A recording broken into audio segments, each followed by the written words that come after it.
안녕하세요. 저는 서울 강서구에 사는 40대 남자입니다. 저는 중견 건설회사에서 현장 소장으로 일하고 있어요. 오늘 제가 이렇게 사연을 쓰게 된 건 최근 제 인생을 완전히 뒤바꿔 놓은 충격적인 일을 겪었기 때문입니다. 아마 들으시면 정말 막장 드라마보다 더한 이야기라고 생각하실 거예요. 지금으로부터 6개월 전, 저는 울산에 있는 대형 건설 현장으로 장기 출장을 가게 되었습니다. 원래 저희 일이 그래요. 전국 각지를 돌아다니며 현장을 관리해야 하죠. 젊었을 때는 그저 일이 좋아서 또 가족을 위해 돈을 벌어야 한다는 일념 하나로 정말 미친 듯이 일했어요. 새벽 5시에 일어나서 밤 11시에 들어오는 게 일상이었고, 주말에도 현장에 문제가 생기면 바로 달려가야 했죠. 그런데 3년 전 제 인생에 큰 전환점이 되는 사건이 일어났습니다. 그날도 여느 때처럼 밤 11시가 넘어서 집에 들어왔어요. 현관문을 열고 들어서는데 거실에서 흐느끼는 소리가 들렸죠. 불을 켜보니 아내가 거실 소파에 앉아서 펑펑 울고 있더라고요. 화장은 다 번진 채로 눈은 퉁퉁 부어 있었고 휴지가 바닥에 널브러져 있었어요. 처음엔 무슨 일인가 싶어서 깜짝 놀랐죠. 여보, 무슨 일이야? 왜 울어? 아내는 고개를 저으며 한참을 더 울기만 했어요. 뭔가 심상치 않은 일이 벌어진 것 같아 불안한 마음에 아내 옆에 앉았죠. 진정해. 무슨 일인지 천천히 말해봐. 아내는 떨리는 손으로 눈물을 닦으며 겨우 입을 열었어요. 여보, 정말 미안해. 내가 너무 큰 사고를 쳐버렸어. 큰일? 무슨 큰일? 내가 주식하다가 우리 돈 다 날렸어. 순간 머릿속이 하얘졌어요. 귀를 의심했죠. 제가 제대로 들은 게 맞나 싶어서 다시 물었어요. 뭐라고? 지금 뭐라고 했어? 우리 통장에 있던 돈 2억 3천만 원 다 없어졌어. 저는 믿을 수가 없어서 바로 핸드폰 뱅킹을 확인했어요. 정말로 통장 잔고가 텅 비어 있었죠. 10년 동안 피땀 흘려 모은 돈이, 우리 가족의 미래를 위해 아껴가며 모은 돈이 단 한 푼도 남지 않고 사라져 있었어요. 울지 말고 제대로 말해봐. 대체 무슨 주식을 어떻게 했다는 거야? 제가 소리를 지르자 아내는 더 크게 울면서 말했어요. 미안해. 처음엔 조금만 하려고 했는데 TV에서 주식으로 대박 났다는 사람들 보고 나도 한번 해보면 어떨까 싶어서. 처음엔 100만 원만 넣었는데 그게 150만 원이 되더라고. 그래서 조금씩 더 넣다가 그래서 계속 잃으니까 본전 생각이 나서, 그래서 조금만 더 하면 될 것 같아서 그러다가 그만. 아내는 울먹이며 더 충격적인 고백을 이어갔습니다. 어떻게든 본전이라도 찾으려고 5천만 원 대출받아서 온라인 도박했는데 그 돈까지 날려버렸어. 그 말을 듣는 순간 저는 다리에 힘이 풀려 그 자리에 주저앉고 말았어요. 총 2억 8천만 원이 순식간에 사라진 거였죠. 분노와 허탈감, 배신감이 한꺼번에 밀려왔어요. 미쳤구나. 진짜 미쳤어. 어떻게 그럴 수가 있어? 그게 너 혼자 돈이야? 내가 얼마나 힘들게 아껴가며 모은 돈인데! 그런데 아내는 갑자기 표정을 바꾸더니 오히려 적반하장으로 나왔어요. 이게 다 당신 때문이야. 당신이 맨날 일한다고 집에도 안 들어오고 날 혼자 두니까 내가 외로워서 도박에까지 손을 댄 거잖아. 당신은 나한테 관심이나 있었어? 돈만 벌면 다야? 기가 막혔죠. 자기가 우리 전 재산 날려놓고 오히려 제 탓을 하다뇨? 뭐? 내가 왜 일을 했는데? 우리 가족 먹고 살려고 더 나은 미래를 위해서 일한 거잖아. 근데 지금 나 때문에 도박을 했다고? 외로웠어. 매일 혼자 있으니까 미칠 것 같았다고. 친구들은 다들 남편이랑 여행도 가고 데이트도 하는데 나만 혼자 집에 있으니까. 저는 더 이상 들을 수가 없었어요. 부부의 신뢰가 완전히 무너진 순간이었죠. 됐어. 더 말할 필요도 없겠다. 우리 이혼하자. 제가 단호하게 말하자 아내의 얼굴이 새파랗게 질렸어요. 갑자기 태도를 바꿔서 제 앞에 무릎을 꿇고 빌기 시작했죠. 여보, 미안해. 정말 미안해. 한 번만 용서해줘. 다시는 안 그럴게. 제발. 우리 15년을 함께 살았잖아. 한 번만 기회를 줘. 하지만 제 마음은 이미 돌아선 상태였죠. 배신감과 분노로 가득 차 있었어요. 기회? 2억 8천만 원 날려놓고 기회를 달라고? 됐어. 내일 당장 변호사 만나서 이혼 절차 밟을 거야.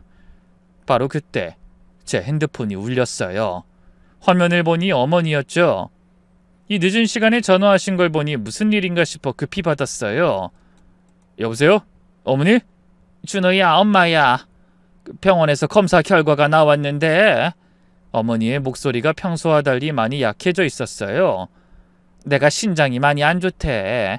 의사 선생님이 당장 투석을 시작해야 한다고 그러시는구나. 청천벽력 같은 소식이었죠. 어머니가 만성 신부전증으로 주 3회 투석을 받아야 한다는 거였어요. 어머니, 제가 지금 바로 갈게요. 아니야, 늦었으니까 내일 와. 너 울산에서 공사 때문에 바쁜 거 다 아는데 엄마 걱정하지 말고. 전화를 끊고 나니 머리가 복잡했어요. 한쪽에서는 전 재산을 날린 아내와 이혼해야 하고 다른 한쪽에서는 아픈 어머니를 돌봐야 하고, 그런데 저는 당장 다음 주부터 울산으로 장기 출장을 가야 하는 상황이었어요. 이때 조용히 듣고 있던 아내가 갑자기 나섰습니다. 여보, 내가 어머님 간병할게. 내가 잘못한 것도 많고 이번 기회에 정말 잘해볼게. 어머님 병원 모시고 다니고 집에서도 잘 챙겨드릴게. 나 한 번만 믿어줘. 지금 그게 말이 돼? 당신이 방금 전까지 나한테 뭐라고 했는지 다 잊었어? 미안해. 내가 너무 당황해서 그런 거야. 내가 진짜 잘못한 거 알아. 하지만 어머님은 다른 문제잖아. 당신은 울산 가야 하고 누군가는 어머님을 돌봐야 하잖아. 내가 할게.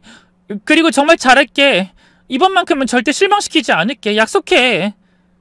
아내는 눈물을 흘리며 간절하게 말했어요. 저는 고민에 빠졌죠. 아내에게 믿음이라곤 한 톨도 남아있지 않았지만 현실적으로 다른 방법이 없었어요. 결국 저는 한숨을 쉬며 말했어요. 좋아. 하지만 이건 어머니를 위해서야. 한 번만 더 문제 일으키면 그땐 정말 끝이야. 알겠어? 고마워. 정말 고마워. 잘할게 정말로. 그렇게 저는 이혼을 보류하고 아내에게 마지막 기회를 주기로 했어요. 다음 날부터 아내는 정말 열심히 어머니를 돌봤어요. 매일 병원에 모시고 가고 투석하는 동안 옆에서 기다리고 집에서도 정성껏 식사를 준비했죠. 저는 울산으로 떠나면서도 마음이 편치 않았지만 회사에 양해를 구하고 매주 주말마다 서울로 올라와 가족과 시간을 보내기로 했어요. 울산에서 서울까지 왕복 6시간이 걸리는 강행군이었지만 가족을 위해서라면 그 정도는 할 수 있다고 생각했죠. 처음 몇 개월은 정말 괜찮았어요. 금요일 저녁에 울산에서 출발해서 밤 늦게 서울에 도착하면 아내가 따뜻한 밥을 차려놓고 기다리고 있었고, 토요일에는 어머니 병원에 함께 가서 진료를 받았죠. 어머니도 며느리가 잘 돌봐준다며 고마워하셨고, 저도 아내가 정말 변한 것 같아 조금씩 마음을 열기 시작했어요. 사람은 실수할 수 있고 진심으로 반성한다면 한 번쯤은 용서해 줄 수 있지 않을까 하는 생각도 들었죠. 그런데 3개월쯤 지났을 때부터 아내가 슬슬 본색을 드러내기 시작했습니다. 여보, 나 요즘 어머님 간병하느라 너무 힘들어. 스트레스도 많이 받고. 운동이라도 좀 하면서 스트레스 풀고 싶어. 그래, 그럼 요 앞에 동네 헬스장이라도 다녀.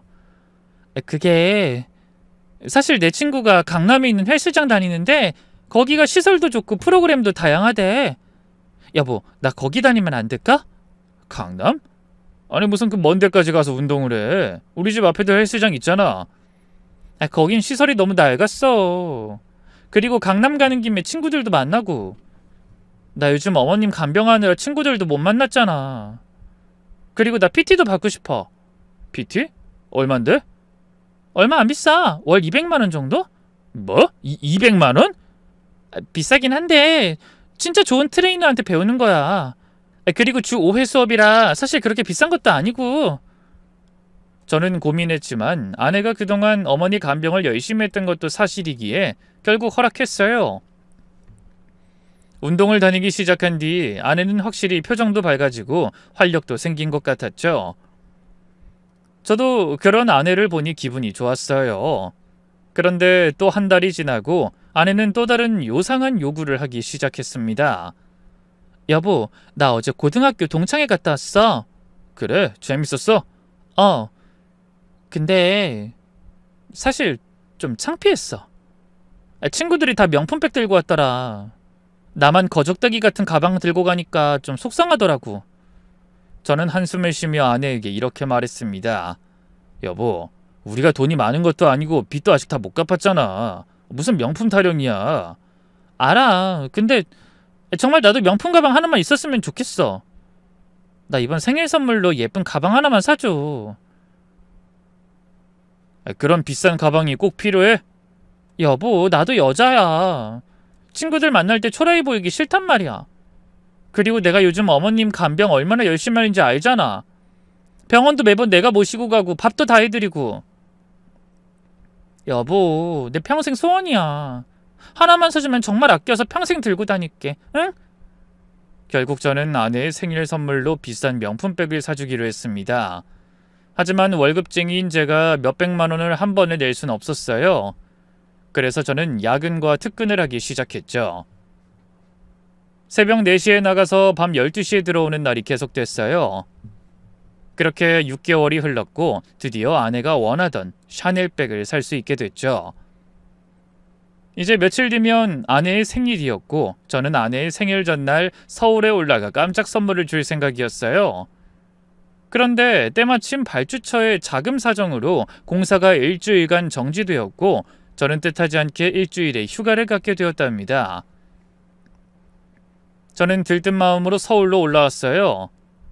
백화점에 들러서 샤넬백을 사고 여행사에도 들러 팸플렛을 챙겼죠. 아내가 늘 가고 싶다고 했던 동남아 여행을 이참에 가봐도 좋겠다는 생각이 들었거든요. 그렇게 기분 좋게 집에 왔는데 아파트 입구에 도착한 순간 이상한 광경이 보이더군요. 글쎄, 주차장에 있어야 할 제 차가 움직이고 있는 것 아니겠어요? 뭐지? 아내는 운전 못하는데? 저는 얼른 제 차로 다가갔습니다. 그런데 운전석에 앉은 사람은 낯익은 젊은 남자였어요. 자세히 보니 아내의 조카 민재더군요. 민재는 저를 보더니 화들짝 놀라서 차에서 내렸어요. 이모부, 어떻게... 민재야, 뭐야? 네가 왜 내 차를 운전하고 있어? 민재는 당황해서 말을 더듬었어요. 전 그냥 이모가 시킨 대로 했을 뿐이에요. 뭐? 이모가 시켰다고? 무슨 말이야? 그 순간 제 가슴이 철렁 내려앉았어요. 뭔가 심상치 않은 일이 벌어지고 있다는 예감이 들었거든요. 민재는 제 앞에서 안절부절 못하며 계속 핸드폰만 만지작거렸어요. 뭔가 급하게 연락을 취하려는 것 같았죠. 민재야, 핸드폰 그만 만지고 나한테 제대로 설명해. 이모가 뭘 시켰다는 거야? 이모부, 저 정말 죄송해요. 저도 이렇게 될 줄은 몰랐어요. 뭐가 이렇게 될 줄 몰랐다는 거야? 똑바로 말해. 민재는 대답을 못하고 계속 시선을 피했어요. 저는 답답한 마음에 제가 민재의 핸드폰을 가리키며 말했죠. 너 핸드폰 카톡 보여줘. 이모랑 주고받은 대화 봐봐. 네? 이모부, 그건 좀... 보여줘! 지금 당장! 제 기세에 눌린 민재는 결국 핸드폰을 꺼내 카톡을 보여줬어요.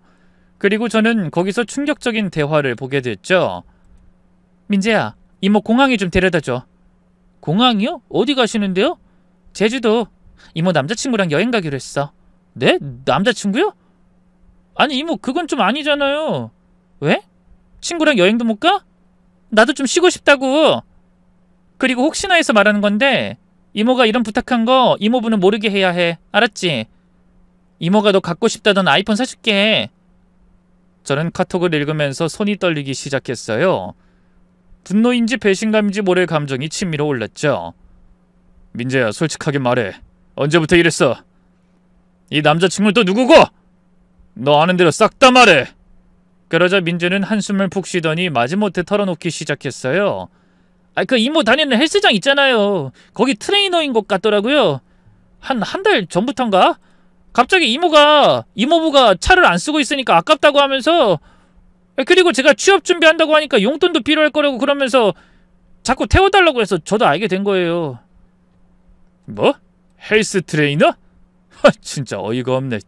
이 여자가 정신이 나갔나. 그리고 용돈 얘긴 또 뭐야? 이모가 얼마나 줬는데? 매주 50만 원 정도. 이모부한테 절대 말하지 말라고 신신당부하면서요. 진짜 기가 막혔어요. 제가 피땀 흘려 번 돈으로 조카 입을 막고 있었던 거죠. 그 헬스 트레이너 이름 뭔지 알아? 네, 그 이태성인가? 이모가 항상 태성코치 그랬던 것 같아요. 둘이 얼마나 자주 만났어? 민재는 머뭇거리다가 대답했어요. 거의 매일이요. 헬스장 PT 끝나고 나면 항상 같이 커피 마시고 밥 먹고 주말엔 드라이브도 가고 이모부 울산 가시는 주말마다 만났던 것 같아요. 정말 이제 더 들어줄 수가 없더군요. 저는 매주 힘들게 서울과 울산을 오가며 죽도록 고생하고 있는데 정작 제 아내는 저 모르게 다른 남자를 만나고 있었던 거예요. 제주도엔 언제 갔어? 어제 저녁 비행기로 제가 공항까지 태워다 줬어요. 그 태성이라는 사람도 같이. 둘이 같은 비행기 탔어? 네. 민재야, 이모가 또 뭐라고 했어? 지금 다 말해. 이모부가 너무 일만 해서 자긴 외롭다고, 그래서 운동이라도 하면서 스트레스 푼다고. 근데 태성 코치가 너무 잘해준다고. 뭐 자기 얘기도 잘 들어주고 운동도 재밌게 가르쳐주고. 이모부는 맨날 일만 하는데 태성 코치는 자기한테 관심을 가져준다고, 사랑하는 것 같다고. 아, 이모부 죄송해요. 저도 진짜 이건 아닌 것 같아서 말씀드리고 싶었는데 입이 안 떨어지더라고요. 됐어. 너도 어려웠겠지. 저는 우선 민재를 보낸 뒤 혼자 차에 앉았어요. 머릿속이 너무 복잡했죠. 분노, 배신감, 허탈함, 모든 감정이 뒤섞여 있었어요. 그렇게 잠시 생각을 정리한 저는 핸드폰을 꺼내 아내에게 전화를 걸었어요. 하지만 예상대로 받지 않더군요. 불륜남이랑 미롤 여행을 떠났으니 얼마나 신이 났겠어요. 그래서 저는 더 이상 아내에게 연락하지 않고 곧장 집으로 향했습니다. 이제는 진실을 파헤칠 시간이었어요. 우선 저는 곧장 안방으로 들어가 옷장부터 열어봤어요. 근데 옷장 안쪽 깊숙한 곳에서 뭔가 이상한 걸 발견했죠. 글쎄, 명품 쇼핑백들이 빼곡하게 숨겨져 있었던 거예요. 루이비통, 구찌, 프라다, 발렌시아가 대충 봐도 10개는 넘는 명품백과 지갑, 벨트들이 나왔어요. 가격표를 보니 하나에 최소 100만원에서 800만원이 넘는 것들이었죠. 저는 충격을 받은 상태로 이번엔 화장대 서랍을 뒤졌어요. 그리고 화장대 서랍 안쪽 깊숙한 곳에서 아내가 숨겨놓은 신용카드 내역서들을 발견했죠. 그런데 아내의 신용카드 사용 내역은 정말 가관이더군요. 정말 정신이 나가기라도 한 것인지 아내는 매달 500만원이 넘는 금액을 긁어대고 있었어요. 백화점, 명품관, 호텔, 고급 레스토랑, 안 가본 곳 없이 빨빨거리고 잘도 돌아다녔더군요. 그런데 제가 주는 생활비는 한 달에 300만원이 다였거든요. 그것도 부족하다, 더 필요하다라고 맨날 졸랐는데 대체 이 돈이 다 어디서 난 거야? 그런 생각을 하고 있을 무렵 저는 신용카드 내역서와는 비교도 되지 않을 만큼 훨씬 더 충격적인 걸 발견했어요. 저희 어머니 병원비 영수증들이었는데 제가 매달 300만원씩 병원비로 준 돈과 실제 병원비가 전혀 맞지 않았어요. 실제 병원비는 월 50만원 정도였거든요. 그럼 나머지 250만원은 대체 어디에 쓴 거야? 그때 침대 한켠에 놓여있던 노트북이 눈에 들어왔어요. 전원을 켜니 비밀번호가 걸려 있었는데 아내가 항상 쓰는 번호를 입력하니 바로 열렸죠. 그리고 인터넷 기록을 확인하는 순간 저는 그 자리에 털썩 주저앉고 말았습니다. 거기에는 아내의 비밀 SNS 계정이 자동 로그인 되어 있었거든요. 게시물을 보니 온통 명품과 호텔, 고급 레스토랑 사진뿐이었어요. 그런데 더 충격적인 건 모든 사진에서 아내가 마치 미혼인 것처럼 행동하고 있다는 것이었습니다. 댓글들을 보니 더 기가 막혔어요. 수많은 남자들이 외설스러운 댓글을 달았고 아내는 그 남자들과 활발하게 대화를 나누고 있었죠. 주영님, 저녁 한번 같이 하실래요? 와인 한 잔 어떠세요? 제가 아는 좋은 바가 있어요. 저는 손이 너무 떨려서 노트북을 부숴버릴 뻔했어요. 10년도 넘게 살을 부비고 산 아내가 이런 이중 생활을 하고 있었다니 이건 정말 상상도 못했던 일이었죠. 그런데 제 악몽은 여기서 끝이 아니었어요. 침대 밑에서 또 다른 서류 뭉치가 발견된 거죠. 서둘러 펼쳐보니 그 안에는 저희 딸 지민이의 학원비 영수증들이 있었는데 그 학원비조차 제가 알던 것과는 금액 차이가 상당하더군요. 지민이가 다니는 학원은 월 30만 원짜리 동네 수학학원 하나뿐인데 아내는 저한테 우리 딸 이번에 강남에 있는 유명 입시학원 보냈다 라며 월 200만 원씩 받아갔던 거예요. 그리고 그렇게 모은 돈은 다 아내의 비밀 통장에 고스란히 들어가 있었죠. 정말 치가 떨리더군요. 그런데 그 순간 저는 왠지 아내가 벌인 일이 여기서 끝이 아닐 거라는 불길한 예감을 느꼈고 미친 듯이 온 집안을 뒤지기 시작했어요. 그리고 결국 봐서는 안 될 것을 보고야 말았죠. 신발장 맨 위 선반에 숨겨둔 상자 안에서 지민이 대학 학비를 위해 모아둔 적금 통장을 발견한 거예요. 떨리는 손으로 통장을 펼쳐보니 잔액란이 거의 텅 비어있더군요. 5천만 원이 들어있어야 할 통장에 단돈 10만 원만 남아있었죠. 출금 내역을 보니 한 달 전에 4천만 원을 인출했더라고요. 그리고 그 날짜에 맞춰 아내의 신용카드 내역을 확인해보니 롤렉스 부티크 강남점 4,900만 원. 저는 숨이 막혔어요. 딸의 미래를 위해 10년 동안 조금씩 모아온 돈을 한순간에 시계로 바꿔버렸다니 저는 다시 옷장으로 돌아가 구석구석 뒤지기 시작했고 명품백들 사이에서 롤렉스 시계 박스를 발견했죠. 떨리는 손으로 열어보니 다이아몬드가 촘촘히 박힌 여성용 롤렉스가 들어있었어요. 미친, 딸 대학 등록금으로 겨우 이런 걸 사다니 이 옆엔 내가 진짜 정신이 있는 거야 없는 거야? 분노로 온몸이 떨렸지만 저는 계속 수색을 이어갔어요. 그때 또 다른 서류 뭉치가 눈에 들어왔죠. 어머니 간병인 고용계약서였는데 이것도 정말 기절할 정도로 충격적이었어요. 김순자, 시급 10,000원, 주 3회 4시간, 업무는 병원 동행 및 기본 간병, 월 예상 비용 약 48만 원. 아내는 저한테 어머니 간병비로 매달 300만 원을 받아가면서 실제로는 48만 원만 쓰고 나머지 250만 원은 다 뒷주머니로 빼돌리고 있던 거예요. 저는 서둘러 어머니께 전화를 드렸죠. 어머니, 지금 어디 계세요? 아, 준호야. 나 지금 병원이지. 오늘 투석하는 날이라. 혼자 가셨어요? 지민애미가 오늘 바쁘다고 해서. 아이, 그래도 괜찮아. 여기 간병인이 와서 가끔 와서 도와주고 하니까. 어머니의 말을 듣는데 속에서 천불이 나더군요. 아내는 제가 울산에서 죽어라 일하며 번 돈을 어머니 간병비라고 다 받아가 놓고 정작 어머니는 방치하다시피 했던 거예요.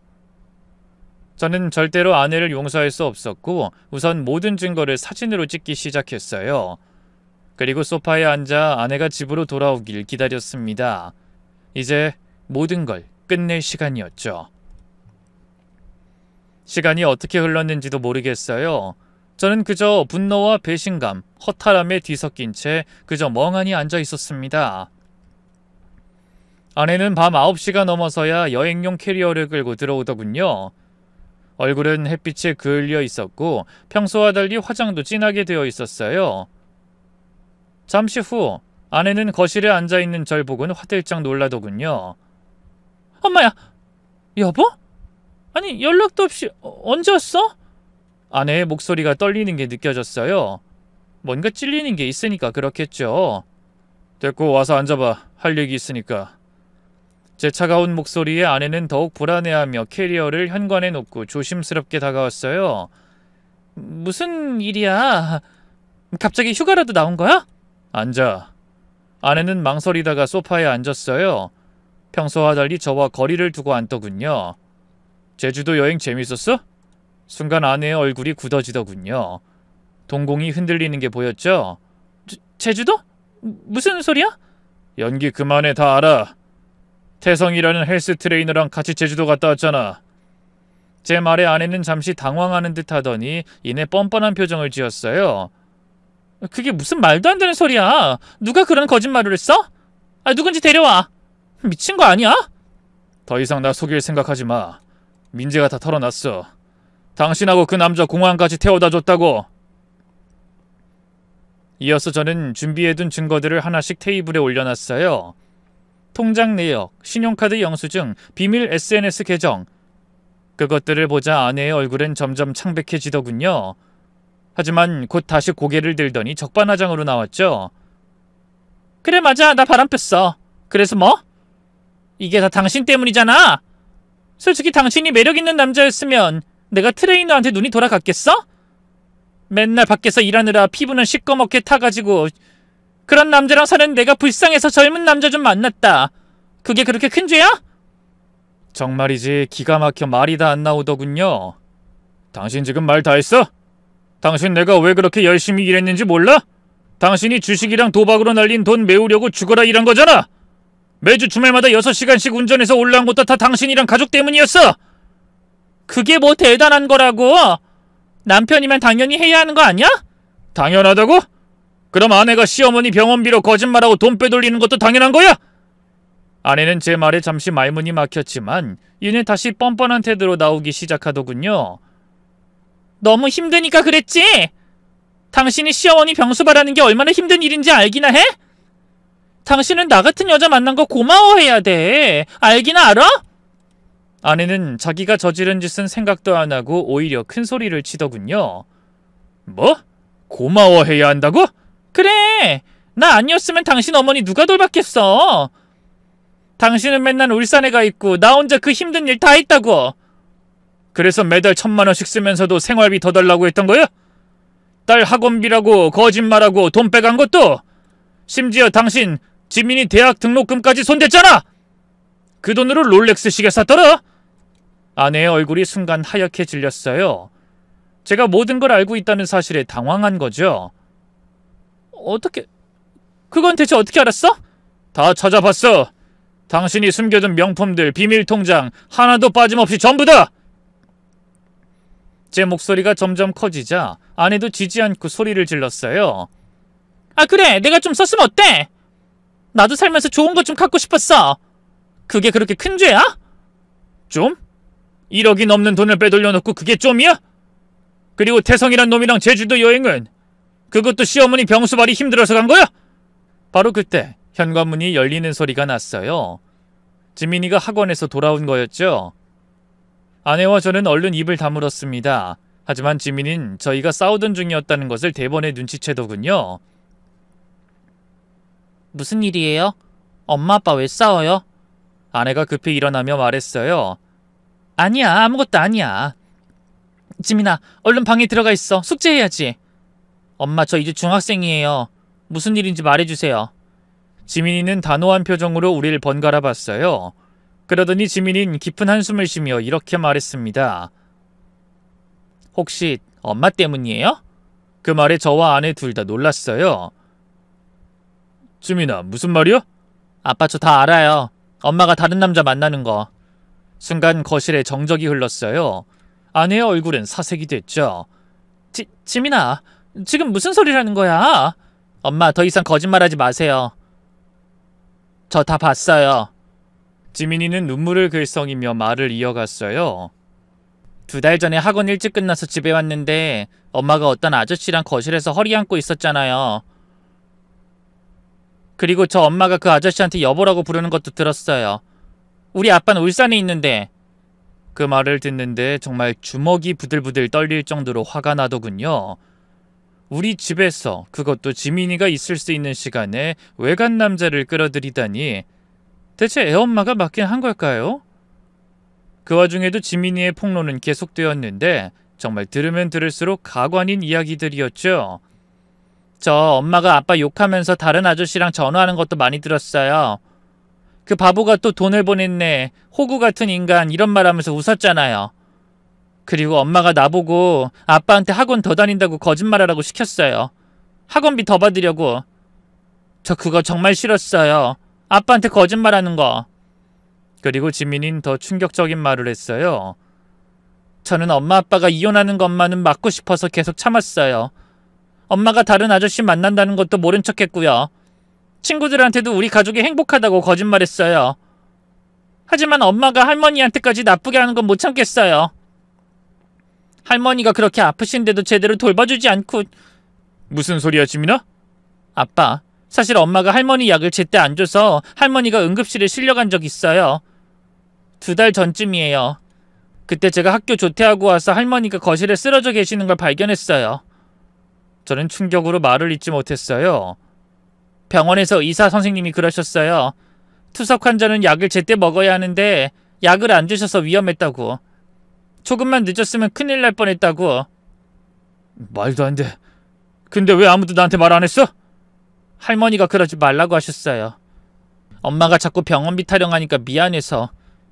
애비한테 걱정 끼치고 싶지 않다고 하시면서 비밀로 해달라고. 저는 주먹을 꽉 쥐었어요. 어머니는 그런 일을 겪으셨는데도 저를 위해 참으신 거예요. 그리고 엄마 할머니 밥도 제대로 안 챙겨드렸잖아요. 맨날 김치에다가 밥만 차려드리고. 내가 할머니 과일이랑 고기 좀 사드리자고 하면 돈 아껴야 한다고 했으면서 엄마 맨날 비싼 거 사 먹었잖아요. 지민이는 이제 흐느끼며 말했어요. 전 언젠가 엄마가 원래대로 돌아올 거라고 믿었어요. 그럼 우리 가족 다시 행복해질 수 있을 거라고. 하지만 저 이제 엄마 안 믿을래요. 전 엄마를 용서할 수 없어요. 아빠한테도 할머니한테도 저한테도 엄만 너무 나쁜 사람이에요. 그리고 지민이는 저를 보며 말했어요. 아빠, 저는 아빠랑 살고 싶어요. 엄마랑은 절대 안 살아요. 만약 아빠가 엄마를 용서한다면 전 할머니 댁으로 가서 살게요. 지민이의 단호한 선언에 아내는 완전히 무너졌어요. 바닥에 주저앉아 엉엉 울기 시작했죠. 지민아, 제발. 엄마가 정말 잘못했어. 한 번만 용서해줘. 하지만 지민이는 차가운 표정으로 말했어요. 엄마, 그 아저씨한테나 가세요. 그 사람이 엄마가 선택한 진짜 가족이잖아요. 그 말을 끝으로 지민이는 방으로 들어가 문을 잠가버렸어요. 저는 아내를 내려다보며 말했죠.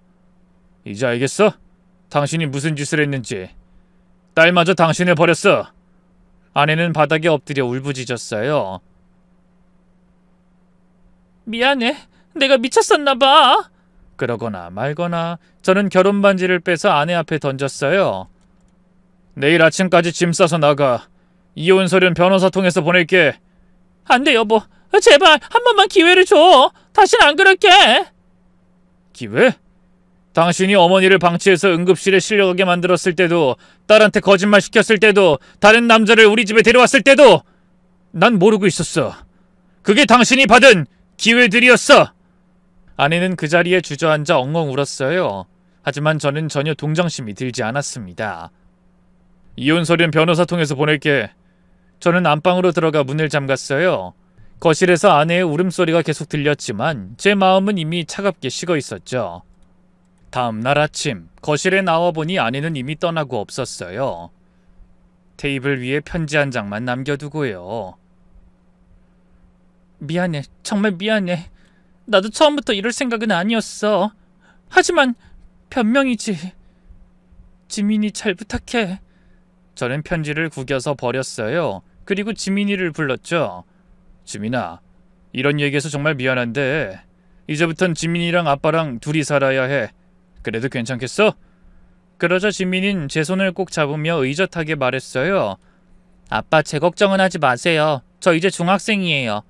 그리고 난 아빠만 있으면 다 괜찮아요. 물론 엄마 아빠가 헤어지게 된다면 너무 슬프겠지만 그래도 엄마 때문에 아빠가 더 이상 상처받진 않았으면 좋겠어요.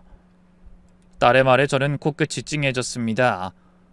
아직 어린 나이인데 이렇게 의젓하고 성숙하다니.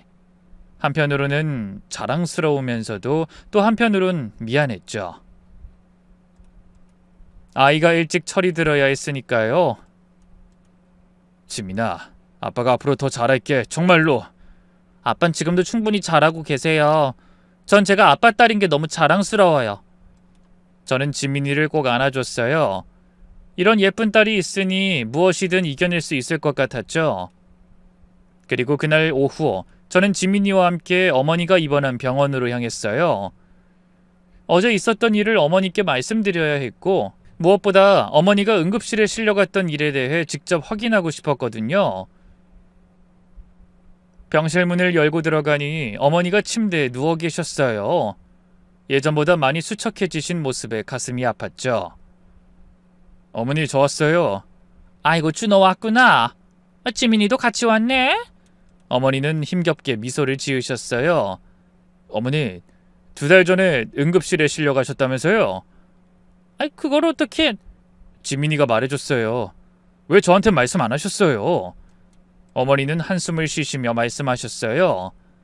너 울산에서 고생하는데 걱정 끼치고 싶지 않아서. 어머니, 그래도 말씀하셨어야죠. 저 어머니 아들이잖아요.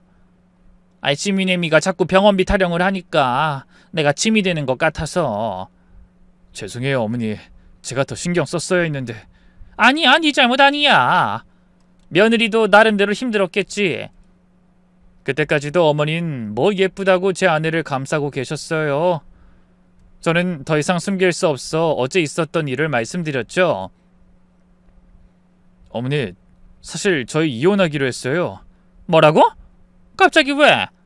저는 차분히 모든 것을 설명드렸어요. 아내의 불륜, 저 몰래 돈을 빼돌린 일들까지 말이죠.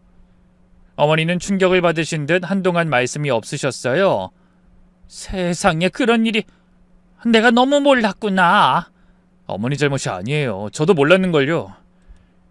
어머니, 이제 제가 제대로 모실게요. 전문 간병인도 구하고 좋은 병실로도 옮겨드릴게요. 아니야, 그럴 필요 없어. 돈 아까워. 어머니, 그동안 아내가 병원비로 빼돌린 돈이 2억이 넘어요. 근데 실제로 어머니께 쓴 돈은 50만 원도 안 됐고요. 이젠 제가 직접 관리할 테니 걱정하지 마세요.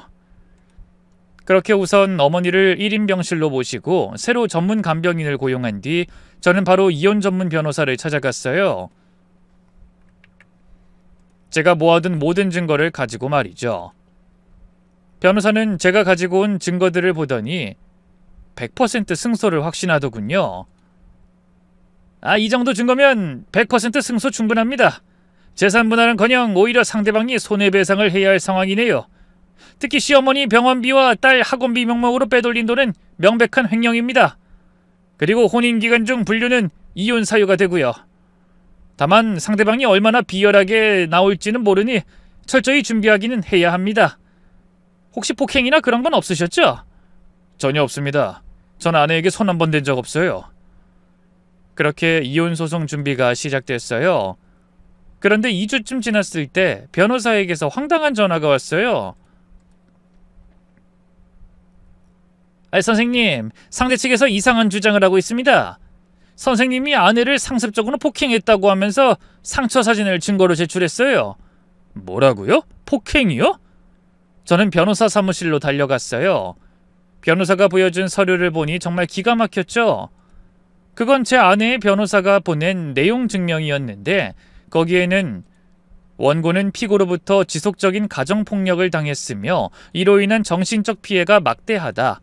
위자료 1억과 재산 분할 50%를 요구한다. 라는 황당한 내용이 적혀 있었죠. 이건 완전히 거짓말이에요. 알고 있습니다. 근데 더 큰 문제가 있어요. 변호사가 다른 서류를 보여줬어요. 상대 측이 선생님이 회사 공금을 횡령했다는 주장도 하고 있어요.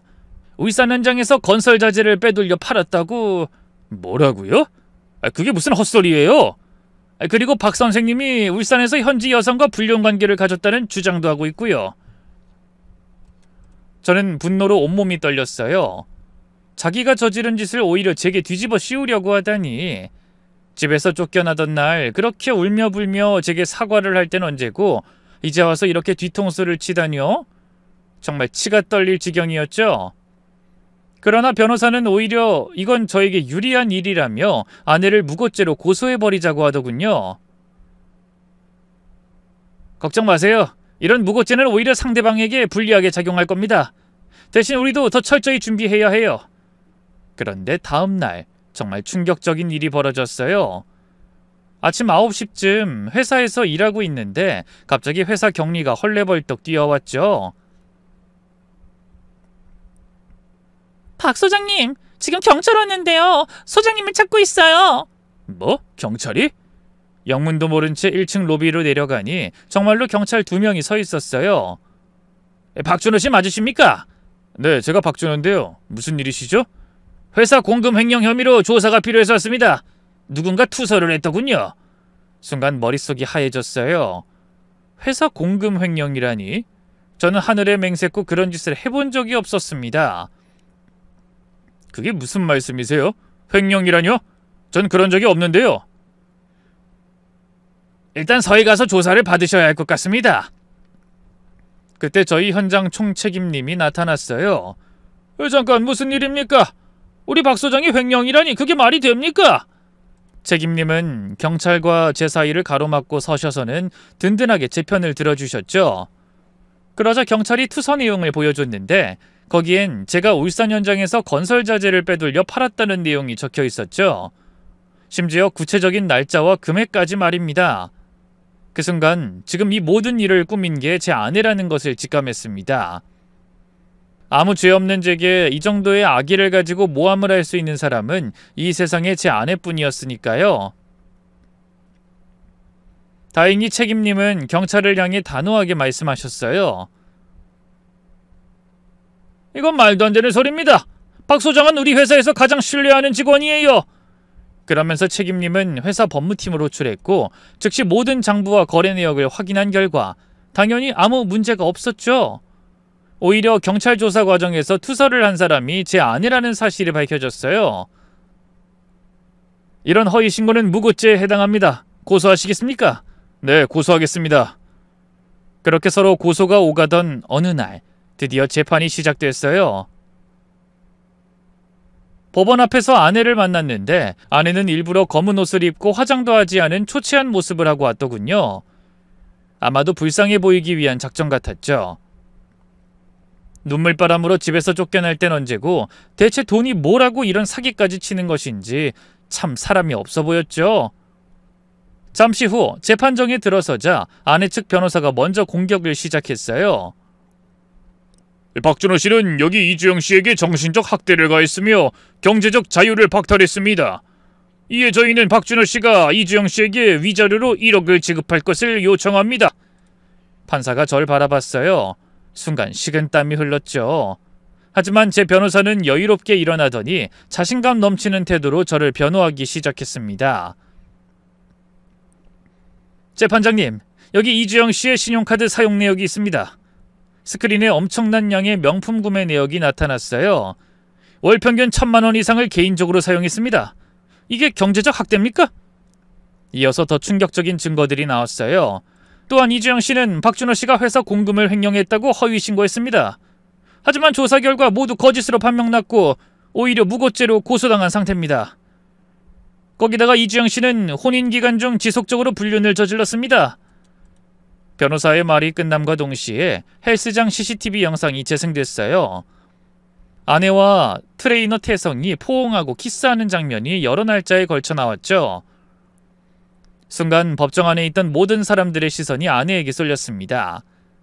뿐만 아니라 이주영 씨는 시어머니 병원비와 딸의 학원비를 빼돌렸습니다. 그리고 결정적으로 딸의 대학 등록금 적금 5천만 원을 무단 인출했습니다. 그때 지민이가 증인석에 섰어요. 15살 어린 나이에 법정에 서는 게 얼마나 무서웠을까요? 하지만 지민이는 용감하게 증언해줬습니다. 증인, 어머니가 수상한 곳에 돈을 쓰는 것을 본 적 있나요? 지민이가 잠시 머뭇거리다가 입을 열었어요. 엄마가 명품 가방이랑 옷 사는 데 쓰는 거 봤어요. 그리고 헬스장 트레이너 아저씨한테 비싼 시계 선물하는 것도 봤어요. 그러자 아내는 자리에서 벌떡 일어나더니 고래고래 소리를 지르기 시작했습니다. 거짓말이야. 지민아, 너 엄마한테 왜 이래? 거짓말 아니에요. 엄마가 할머니 약도 제대로 안 줘서 할머니 응급실 가신 것도 사실이고 엄마가 아빠 욕하면서 다른 아저씨랑 전화한 것도 다 들었어요. 지민이의 증언이 이어지자 법정 분위기는 완전히 뒤집혔어요. 아내는 발악하듯 소리를 질렀지만 판사의 제지로 다시 자리에 앉혀야 했죠. 그때 결정적인 증인이 또 한 명 나타났어요. 바로 헬스장 카운터 직원이었죠. 증인은 이주영 씨와 이태성 트레이너의 관계에 대해 알고 있는 대로 말씀해 주십시오. 네, 두 분이 연인 사이인 건 헬스장 사람들은 다 알고 있었어요. 워낙 대놓고 스킨십을 하셔서. 구체적으로 어떤 대화를 들으셨나요? 그러자 그 직원은 준비해온 녹음 파일을 재생했어요. 아내의 목소리가 선명하게 들렸죠. 우리 남편? 그냥 돈줄이야. 매달 1,000만 원씩 뽑아내는 호구지. 내가 진짜 사랑하는 사람은 태성 씨뿐이야. 이혼하면 재산 절반은 기본이고 내가 시어머니 간병 있으니까 위자료로 3억은 받을 수 있을 거야. 3억이요? 그 돈으로 태성씨 피트니스 센터 차려줄 거야. 강남에 300평짜리로. 법정이 다시 한번 술렁였어요. 이어서 태성이란 남자도 증인으로 나왔어요. 상황이 이렇게까지 된 이상 혹시라도 자기에게 똥물이 튈까 무서웠던 탓이겠죠. 이주영 씨가 돈을 주신 적이 있나요? 네, 총 3천만 원 정도 받았습니다. 피트니스 센터 창업 자금이라고. 남편이랑 이혼하면 3억 정도 받을 수 있으니까 그때 제대로 투자하겠다고 했어요. 현재 이주영 씨와의 관계는 어떻죠? 끝났습니다. 솔직히 전 처음부터 돈이 목적이었어요. 그 말에 아내는 절규하듯 외쳤어요. 태성씨, 우리 사랑했잖아. 어떻게 나한테 이럴 수 있어? 하지만 불륜남은 그저 차갑게 대답할 뿐이었죠. 사랑? 난 애초부터 아줌마 돈만 봤어요. 솔직히 아줌마도 양심 있으면 알 거 아니야. 나한테 돈 없는 늙은 여잔 필요 없다는 거. 그 말에 아내는 그 자리에서 무너져 울기 시작했어요. 그렇게 모든 재판 절차는 끝이 났고 이어서 판사가 입을 열었습니다.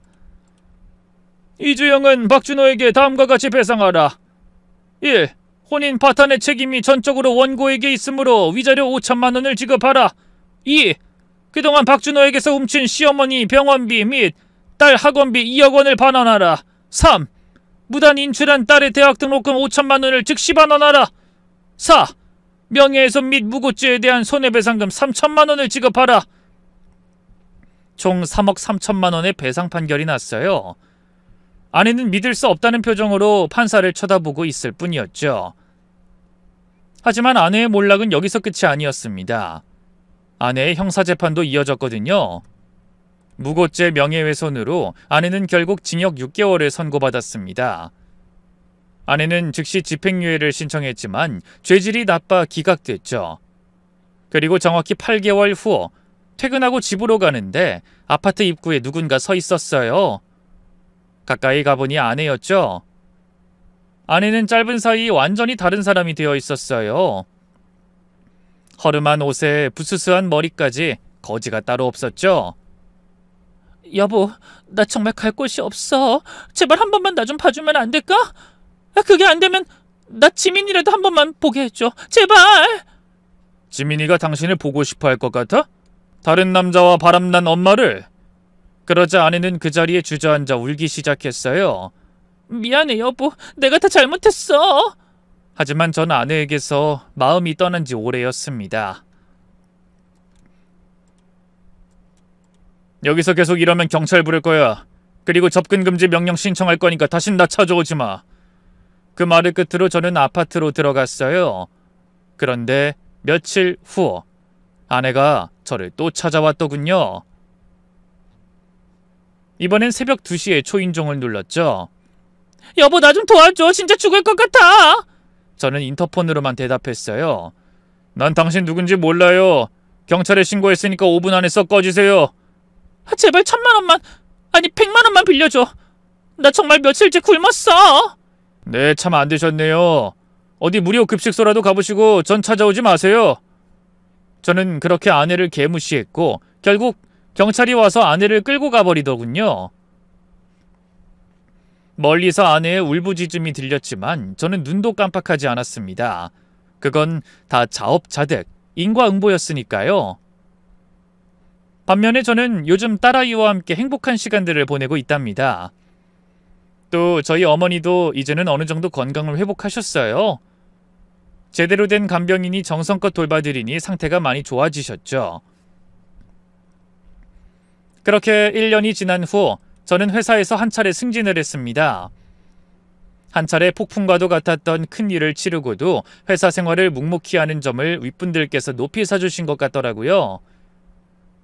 반면에 제 아내는 친정에서도 버림받고 요즘은 쉼터를 전전하며 살고 있다고 가끔 일용직으로 일한다고 하더군요.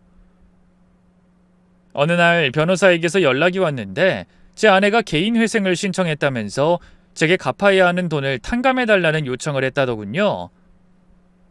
변호사는 제게 이에 대해 동의할 것인지 물었고 저는 잠시 고민에 빠졌습니다. 분명 제게 큰 상처를 입혔고 괘씸한 사람이긴 하지만 동시에 더 이상 미워할 가치도 없는 사람이었죠. 그래서 저는 이렇게 대답했습니다. 네, 동의합니다. 이젠 정말 다 깨끗하게 끝내고 싶네요. 그렇게 제 결혼 생활은 정말로 완전히 끝이 났습니다. 지금 돌이켜서 생각해보면 어쩌면 아내는 처음부터 저를 사랑한 적이 없었던 것 같아요. 아내에게 있어 저는 그저 편하게 등골을 빨아먹을 수 있는 숙주였을 뿐이었겠죠. 지난 시간 아내 때문에 정말 힘들고 스트레스도 많이 받았지만 그래도 덕분에 깨달은 것이 하나 있어요. 그건 바로 진짜 가족이란 무엇인가, 또 진짜 사랑이 무엇인가 하는 것이었죠. 진심으로 서로를 아끼는 마음, 그게 진짜 행복이라는 걸 저는 요즘 절실히 깨닫고 있답니다. 지금 저는 지민이 그리고 어머니와 함께 소박하지만 행복하게 살고 있어요. 가끔 과거를 돌아보면 아찔하지만 후회는 없어요. 그 아픔이 있었기에 지금의 행복을 더 소중하게 여길 수 있으니까요. 제 이야기가 누군가에게 교훈이 되길 바라며 저는 이만 마치겠습니다. 감사합니다. 좋은 하루 되세요.